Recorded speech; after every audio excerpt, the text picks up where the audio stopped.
గొంతులో బ్లాకేజెస్ అంటే ఎడినాయిడ్స్ అనమాట.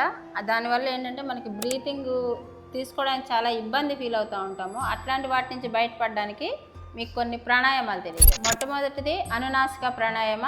ఈ విధంగా మురిగి ముద్ర పెట్టుకుని right hand left nostril close చేసుకుని రైట్ నుంచి బ్రీత్ ఇన్ బ్రీత్ అవుట్ చేయాలి. ఈ విధంగా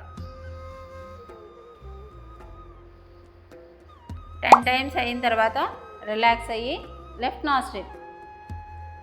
నాస్ట్రిల్ చేస్తున్నప్పుడు రైట్ నాస్ట్రిల్ క్లోజ్ చేసుకోవాలి. Breath in breath out.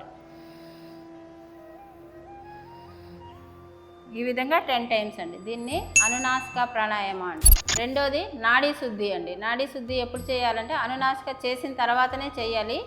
ఈ విధంగా మురిగి ముద్ర పెట్టుకుని లెఫ్ట్ నాస్ట్రిల్లోంచి బ్రీత్ ఇన్, రైట్ నాస్ట్రిల్లోంచి బ్రీత్ అవుట్, మళ్ళీ రైట్ నాస్ట్రిల్ నుంచి బ్రీత్ ఇన్, లెఫ్ట్ నాస్ట్రిల్లోంచి బ్రీత్ అవుట్.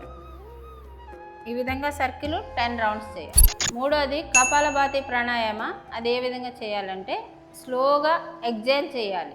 ఇన్హేల్ ప్యాసివ్గా జరుగుతూ ఉంటుంది. ఈ విధంగా మీరు ఎంతసేపు చేయగలుగుతారో అంతసేపు చేసి రిలాక్స్ అవ్వండి.